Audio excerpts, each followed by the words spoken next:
Hello दोस्तों, आपका स्वागत है साइंस जीवी चैनल पे। तो आज एक बहुत इम्पॉर्टेंट वीडियो हम लेके आए हैं जो सभी क्लास 8, 9 और 11th क्लास के स्टूडेंट्स के लिए है। आपके एग्ज़ाम्स चल रहे हैं, कुछ एग्ज़ाम्स हो गए हैं और कुछ एग्ज़ाम्स बचे हैं आपके। और आज हम इस वीडियो में देखेंगे कि आपको पास होने के लिए क्या क्या क्राइटेरिया है, कितने मार्क्स आपको लाने होंगे।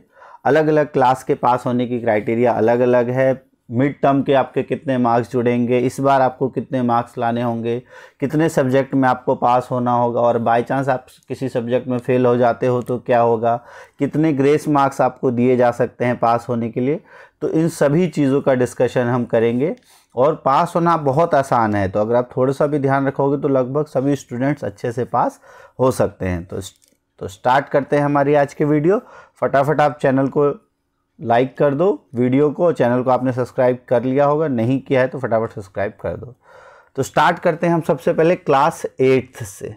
तो क्लास 8 के लिए जो पासिंग क्राइटेरिया है, सबसे पहले आपको हर सब्जेक्ट में ओवरऑल 33% अंक लाना है। मतलब 100 में से आपको 33 अंक लाना है। लेकिन अब आप कहोगे कि क्लास 8 का तो पेपर 100 नंबर का होता ही नहीं है, ये तो 60 नंबर का होता है। तो ये 100 नंबर कैसे बनेंगे, ये आपको इस तरीके से होंगे, जिसमें आपका जो एग्ज़ाम अभी हो रहा है थ्योरी का, वो आपका एग्ज़ाम 60 मार्क्स का हो रहा है। इसमें ये तो और प्लस में आपका 20 नंबर का जो है वो अटेंडेंस और को स्कॉलस्टिक एक्टिविटीज़, इन सब के मार्क्स जुड़ेंगे। और कुछ आपके मिड टर्म के जो 20 मार्क्स मिड टर्म में से आएंगे। तो टोटल मिला के आपका इस तरीके का 100 नंबर का बनेगा। उसमें भी कैसे होंगे इसको और डिटेल में देखते हैं। पहले आपका जो 60 नंबर का पेपर है, उसमें से आपको मिनिमम कितने मार्क्स लाने हैं। तो 33% अगर हम देखते हैं 60 का, तो वो होता है 20 मार्क्स। अगर आप 20 मार्क्स ले आते हो तो आप तो कंफर्टेबली आप पास हो जाओगे, आपको दिक्कत नहीं आएगी। पर अगर आपके 20 मार्क्स नहीं आते हैं तो कम से कम अगर आप 15 मार्क्स ले आते हो, मतलब 25% मार्क्स अगर आप ले आते हो, और जो प्रैक्टिकल में या जो को स्कॉलस्टिक एक्टिविटीज़ में जो आपके 20 मार्क्स जो इंटरनल के हैं, उसमें से जो मार्क्स आपको मिलेंगे, और तब आप जोड़ के आप पास हो सकते हो। तो कम से कम अगर आपके इतने नंबर्स नहीं आए तो आपको इंटरनल्स वाले मार्क्स भी आपके नहीं जुड़ेंगे। तो 8th क्लास के बच्चों के लिए मिनिमम इतने मार्क्स तो लाना ही है। फिर इसमें क्या होगा, आपका 60 मार्क्स का कन्वर्जन किया जाएगा टोटल 50 मार्क्स में, और 50 में से 13 मार्क्स लाना कंपलसरी है। 60 में से 15 या 50 में से 13 जो कन्वर्जन के बाद कंपलसरी है। अगर आपके 60 में से 15 मार्क्स नहीं हैं तो आपके प्रैक्टिकल के मार्क्स जोड़ के भी आप पास नहीं हो पाओगे। तो 60 में से 15 या 50 में से 13 ये लाना आपको कंपलसरी है। ग्रेस मार्क्स की अगर हम बात करें तो ग्रेस मार्क्स अधिकतम आपको 10 अंक मिल सकता है, और वो सारे सब्जेक्ट्स का मिला के। हर सब्जेक्ट में आपको नहीं दिया जा सकता, हर सब्जेक्ट में अधिकतम 5 अंक ही दिया जा सकता है। तो अगर आपको एक सब्जेक्ट में मैक्सिमम 5 मार्क्स का ग्रेस दिया जा सकता है, और टोटल ग्रेस मार्क्स जो है वो 10 अंक का दिया जा सकता है सभी सब्जेक्ट को मिला के। लेकिन जो ग्रेस मार्क्स है वो प्राप्त करने के लिए आपको कम से कम जो 25% मार्क्स है, जो कि 13/50 होता है, तो वो लाना ज़रूरी है। अगर आपके 13 मार्क्स या पेपर में अगर आपके 60 में से 16 मार्क्स 15 मार्क्स नहीं है तो आपको ग्रेस मार्क्स नहीं मिलेंगे और आप फेल माने जाओगे। अब अगर आप फेल हो जाते हो तो आपका री एग्ज़ाम होगा। री एग्ज़ाम में क्या होगा, तो री एग्ज़ाम में सभी विषय का री एग्ज़ाम हो सकता है। और पास होने के लिए अब ये एक चीज़ ध्यान रखना कि पास होने के लिए आपको 60 में से 15 अंक या कन्वर्ट 70 में होंगे, जिसमें 18 अंक लाने होंगे। और री एग्ज़ाम में ग्रेस मार्क का फ़ायदा भी नहीं मिलेगा। तो आपका मेन एग्ज़ाम में जितनी अच्छे से आप कर सको, अच्छे से आप पास हो जाओगे तो बहुत अच्छी बात है। और जो स्टूडेंट जो है री एग्ज़ाम में 70 में से 18 या 33 100 में से अंक नहीं ला पाएगा, वो छात्र अगले सेशन में नहीं जा पाएगा और पुरानी कक्षा में ही बैठेगा। ठीक है। अब इसमें अगर हम देखें, एक और चीज़ आप ध्यान देना कि आपको कैसे कैसे मार्क्स जुड़ेंगे। तो जो आपके 100 मार्क्स का पेपर होता है, 100 मार्क्स का ओवरऑल मार्कशीट में आपके जुड़ेंगे तो 50 मार्क्स का आपका थ्योरी का पेपर कन्वर्ट होगा फाइनल टर्म वाला, प्लस आपका 20 मार्क्स का जो है वो को स्कॉलस्टिक एक्टिविटीज़ होंगी, 70 और 30 मार्क्स का जो है आपका फर्स्ट टर्म का कन्वर्ट होके जुड़ेगा। तो टोटल आपके 50, 20, 70 और 30, 100 इस तरीके से आपके 100 मार्क्स आएंगे और इन 100 में से आपको 33% नंबर लाना ज़रूरी है। अब अगर मान लो आपके जो मिड टर्म है उसमें फुल मार्क्स आ गए लेकिन यहाँ नहीं आए तो इसमें पास आप नहीं हो पाओगे। पास होने के लिए ओवरऑल आपको सिर्फ 33% पर हर सब्जेक्ट में हर एक बार, जैसे इस बार आपको 50 में से 15% नंबर मतलब कि 13 नंबर कन्वर्ट करके या 60 में से 15 नंबर लाना कंपलसरी है, और 20 में से जो आपके टीचर्स देंगे उसमें, और जो आपका मिड टर्म का है, सभी मिला के टोटल 33% मार्क्स आपके आएंगे। ये तो था क्लास 8 के लिए। हालांकि क्लास 8 में इस बार से फेल होने के चांसेस ज़्यादा हो गए हैं क्योंकि सीबीएसई ने भी कहा है, पहले तो आप पास हो जाते थे तो चेकिंग भी आपकी स्ट्रिक्ट होने वाली है, तो इसलिए इस चीज़ का ध्यान रखें। आप पेपर में 15 मार्क के भरोसे ना रहो और पेपर में आप अच्छे से कम 20 मार्क्स का हर पेपर में अच्छे से करके आओ, तभी आप पास होगे। अब बात करते हैं हम क्लास 9th की। क्लास 9th में कैसे जुड़ते हैं, और क्लास 9th में आपको सब्जेक्ट वाइज अलग अलग सब्जेक्ट के अकॉर्डिंग पास होना होता है। तो ये चीज़ बहुत ध्यान से समझ लो आप कि कैसे क्लास 9th में आपको पास होना है। तो क्लास 9th में आपके 5 विषय होते हैं जो कि डिवाइडेड होते हैं 2 लैंग्वेज और 3 मेन सब्जेक्ट में।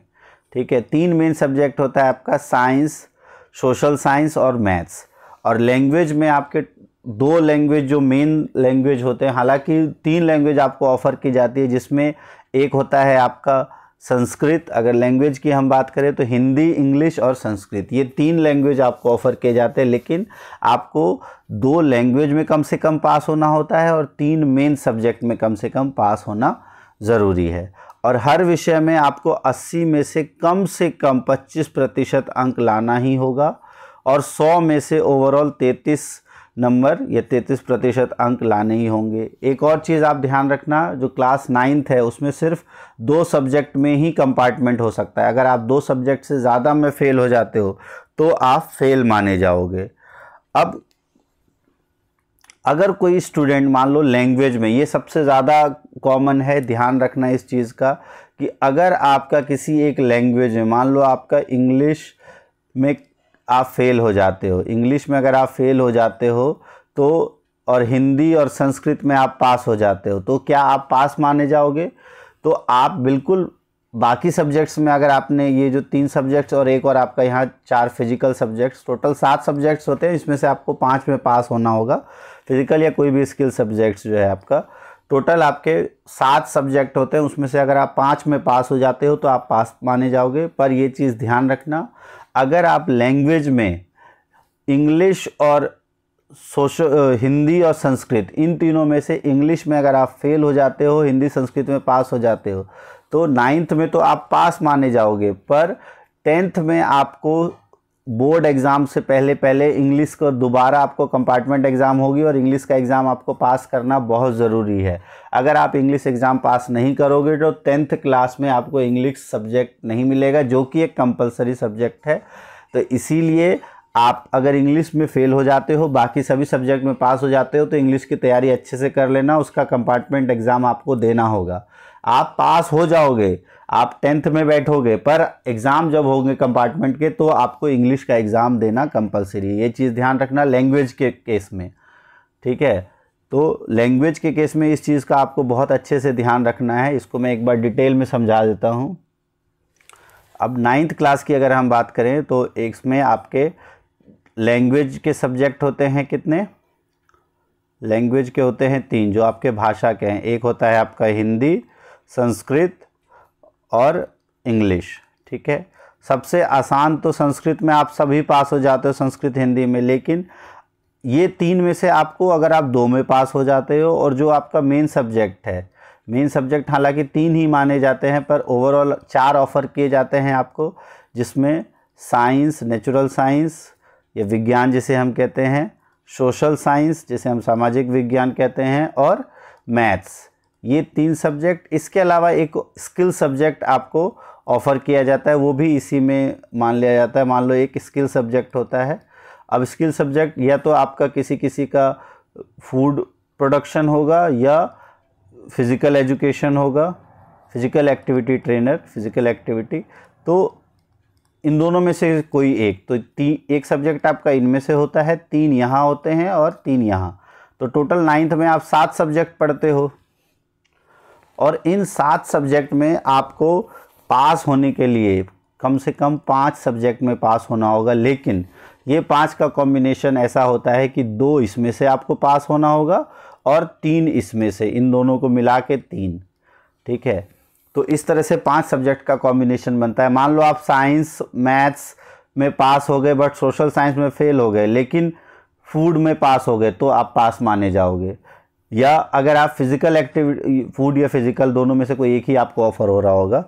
लेकिन अगर आप ध्यान रखना, अगर यहाँ पे आप सोशल साइंस और साइंस इन दोनों में पास हो जाते हो और मैथ्स में फेल हो जाते हो और स्किल सब्जेक्ट में भी फेल हो जाते हो तो आप फेल माने जाओगे।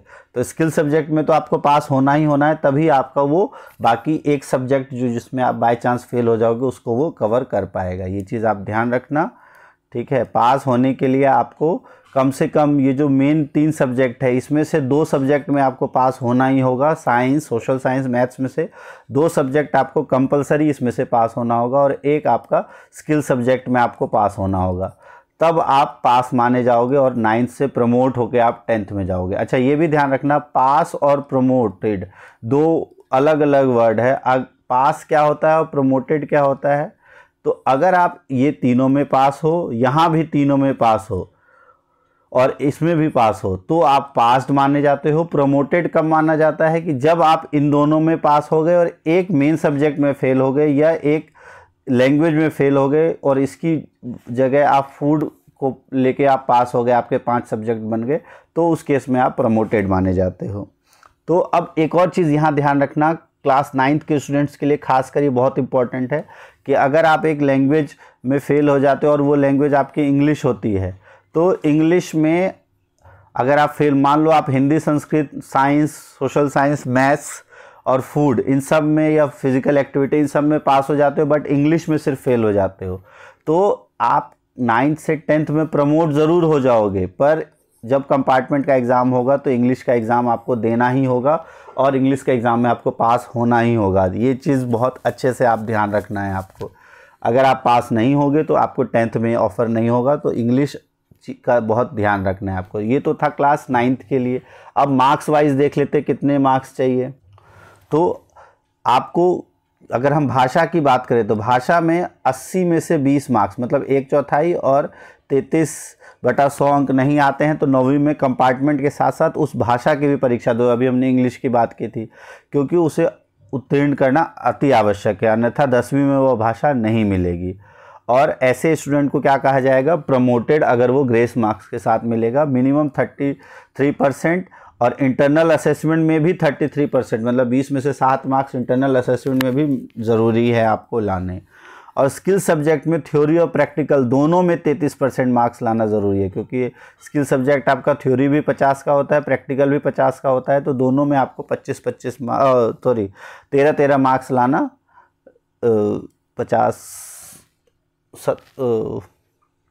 17 या 16 आप कह लो, 16 मार्क्स लाना आपको कंपलसरी है। 17 मार्क्स आउट ऑफ 50, 17 मार्क्स से दोनों में लाना कंपलसरी है। अब ग्रेस मार्क्स का इसमें भी वही क्राइटेरिया है कि अधिकतम 10 अंक का हो सकता है आपको और 5 अंकों का एक सब्जेक्ट में मैक्सिमम दिया जा सकता है। और ग्रेस मार्क्स के लिए आपको कम से कम 25% नंबर, जो कि होता है 80 में से 20 मार्क्स लाना है। और अगर आप ग्रेस से पास होगे तो आपको प्रमोटेड पास लिखा जाएगा। और री एग्ज़ाम जब होता है तो री एग्ज़ाम में ग्रेस मार्क्स आपको नहीं मिलेंगे। री एग्ज़ाम में पास होने के लिए आपको 1/3 मार्क्स, मतलब 80 में से 27 नंबर लाना बहुत ज़रूरी है। अगर आप 27 नंबर नहीं ला पाओगे तो आप पास नहीं हो पाओगे। तो ये चीज़ ध्यान रखना, री एग्ज़ाम या कंपार्टमेंट में पास होना ज़्यादा डिफ़िकल्ट है बजाय कि आप नॉर्मल एग्ज़ाम में पास होते हो। इसके रिगार्डिंग एक हम पहले 11th का देख लेते हैं, फिर हम सर्कुलर भी देखेंगे डिपार्टमेंट का, जिसके अकॉर्डिंग अलग अलग कैसे आपकी ब्रॉडशीट बनाई जाती है उसके बारे में हम देखेंगे। फिर क्लास 11th की अगर हम बात करें तो क्लास 11th में भी पास होने के लिए सेम 9th के जैसे 5 सब्जेक्ट में आपको पास होना ज़रूरी है, और उसका भी वही कॉम्बिनेशन होता है, क्योंकि आप ये चीज़ ध्यान रखना, क्योंकि 11th में आपके पास सिर्फ 6 सब्जेक्ट होते हैं।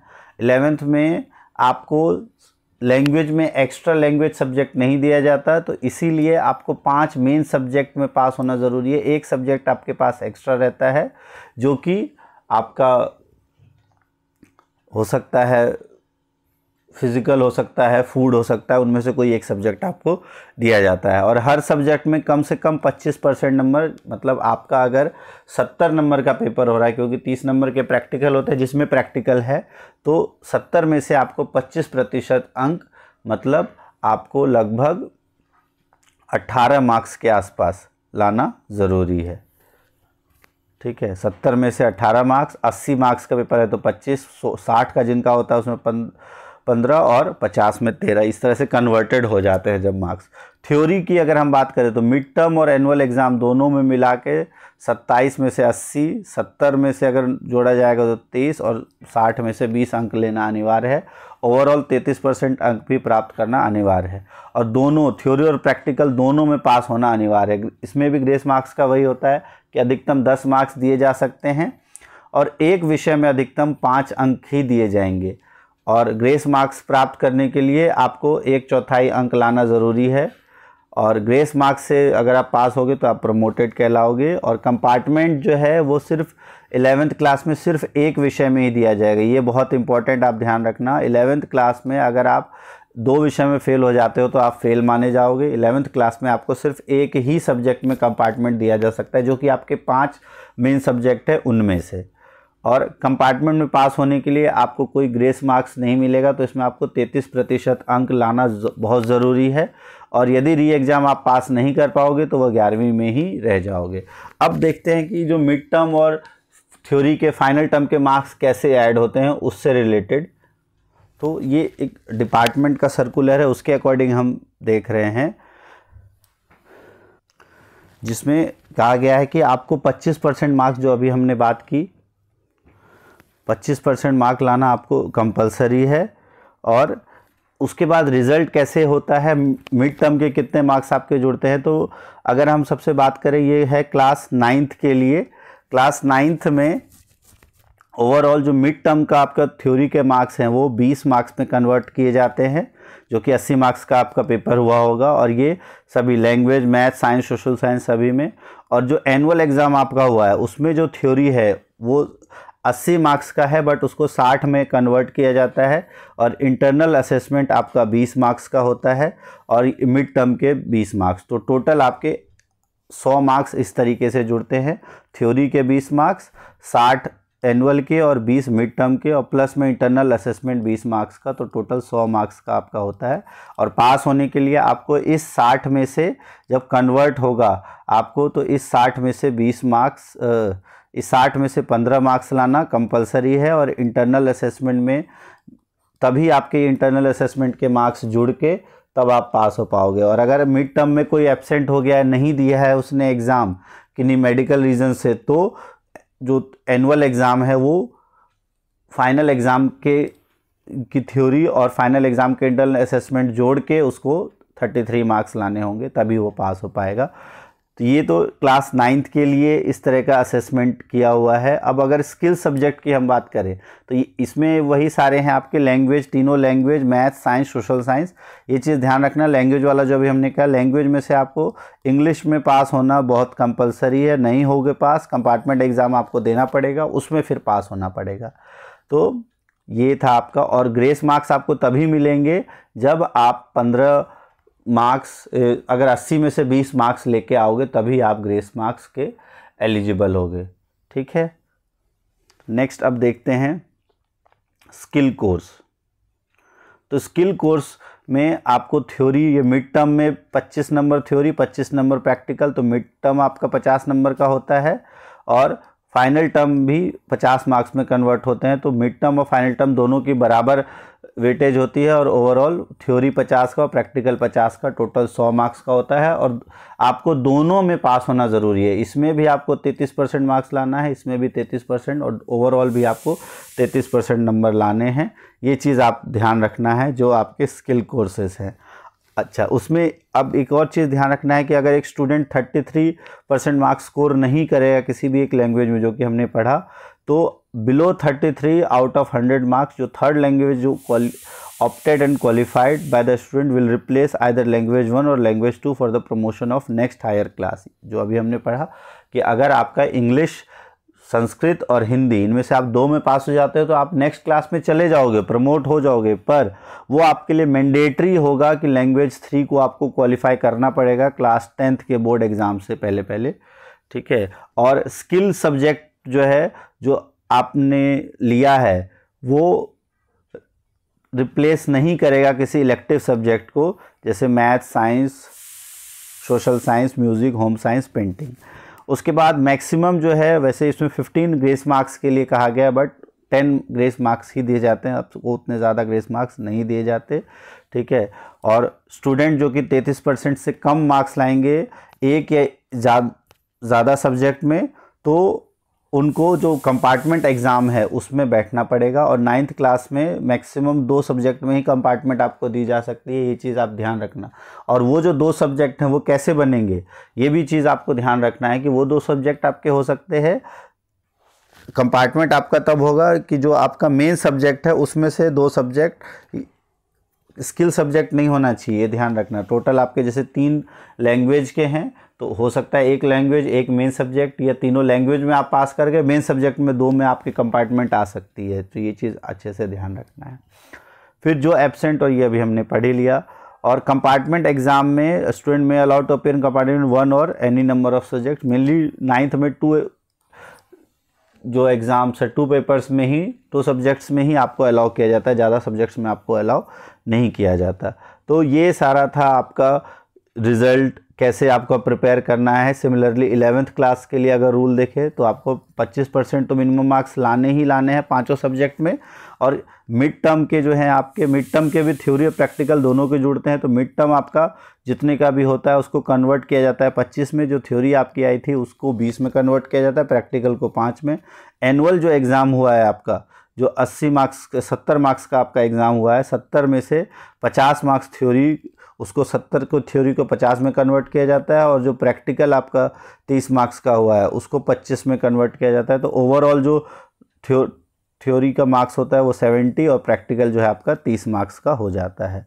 तो ये सारे जिसमें थ्योरी और प्रैक्टिकल्स हैं। और जिसमें प्रैक्टिकल नहीं है बट जो प्रोजेक्ट या असाइनमेंट है, तो आपके उस केस में मिड टर्म के सिर्फ थ्योरी के 25 मार्क्स और एनुअल एग्ज़ाम के 75 मार्क्स जुड़ते हैं, जिसमें 55 थ्योरी के और 20 इंटरनल असेसमेंट के। तो ओवरऑल थ्योरी आपका 80 मार्क्स का होता है और 20 आपका इंटरनल असेसमेंट। ये क्लास 11th के लिए है। ग्रेस मार्क्स आपको वही 15 मैक्सिमम दिया सकता है, बट अधिकतर स्कूल 10 से ज़्यादा नहीं देता, ये चीज़ ध्यान रखना। और इसमें आपको एक सब्जेक्ट में अगर आप फेल होते हो तो ही आपको कंपार्टमेंट दी जाएगी। 2 सब्जेक्ट में अगर आप फेल होते हो तो आपको कंपार्टमेंट नहीं, आप फेल माने जाओगे। तो ये सारा क्राइटेरिया हमने देख लिया। इसको देखने के बाद अब आप समझ गए होंगे कि आप कम से कम आपको 25% मार्क्स तो सभी में लाने ही हैं। अगर आप ये ले आते हो तो बहुत आसानी से आप पास हो जाओगे। तो फटाफट आप कमेंट करके बताओ कि कितने लोग ऐसे हैं जिनके अभी तक सभी एग्ज़ाम में इतने मार्क्स तो आ ही रहे हैं, और आप किन सब्जेक्ट में आपको डर लग रहा है। अगर आपको डर लग रहा है तो उसकी तैयारी शुरू कर दो। अगर आपका एग्ज़ाम हो चुका है, जल्दी जैसे आपके सारे एग्ज़ाम्स होंगे, जो एग्ज़ाम्स बचे हैं उनके लिए तैयारी अच्छे से कर लो। तो इस तरीके से आपका रिज़ल्ट तैयार होगा और मोस्ट प्रोबेबली इस मंथ के एंड में 30 मार्च से पहले आपका रिज़ल्ट भी आउट हो जाएगा। आई होप कि सभी बच्चे पास हो। सभी अगर एक आध मार्क्स से रहते हैं तो टीचर्स आपको ग्रेस मार्क्स देके पास कर दे, आपका रिज़ल्ट बहुत अच्छा जाए।